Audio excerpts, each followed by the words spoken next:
Many of the trunked radio systems in use allow most of the talk groups used by agencies to work on most of the radio sites. That makes operability easier across the coverage area of the system. However, traveling across the width and breadth of a system's coverage area means passing through many different radio sites, some large, with ample resources to cover busy times, and some small with just enough resources to barely get by with normal radio traffic. This is not usually a problem when traveling through a system that only covers your area of responsibility, such as a system owned by a city or district. However, this can cause a real problem when driving across a large radio system coverage area outside of your typical area of responsibility while listening to a home primary talk group, which may be quite busy.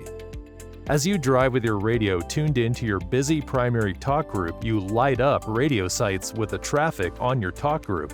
Resources on sites that do not belong to your agency become busy with radio traffic that should not be there.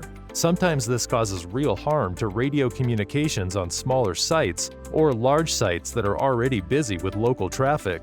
This happens quite often when there is a special event in the area that agencies from all over the state travel to participate in.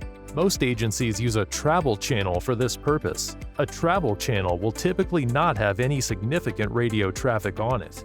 They can travel with their radio on, keeping them in touch with their dispatch center if needed, but there's no radio traffic to drag through sites as they travel. Listening in on talk groups that belong to other agencies to hear what's going on, especially during an event or emergency, is considered voyeurism and is frowned upon by any system administrator and is against most system policies and procedures. When you do this while outside of the area that the event is happening, you bring that busy talk group traffic to sites that may not be able to handle that extra traffic at that time. This is another harmful practice that will not be tolerated by system administrators. Radios may be turned off by a system administrator when discovered. And you can believe system administrators are watching the system with an eagle eye when there's an event or emergency going on. This goes for talk group dragging as well.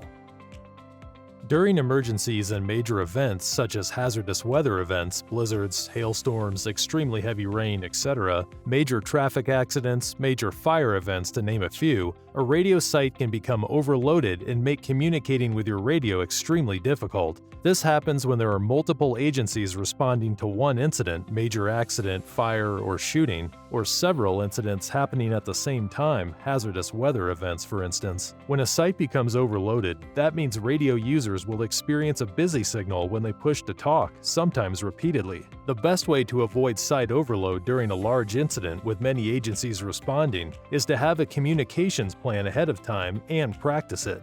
If you are responding from an outside agency to give mutual aid, try not to bring in your home agency primary talk group with all its regular everyday traffic on it. Find out as quickly as you can what talk group you should be on for mutual aid, and try to keep your transmissions short and to the point. Pleases and thank yous are assumed, no need to say it in this situation. For more information on emergency communications plans, talk to your command, dispatch manager, or the agency's OEM.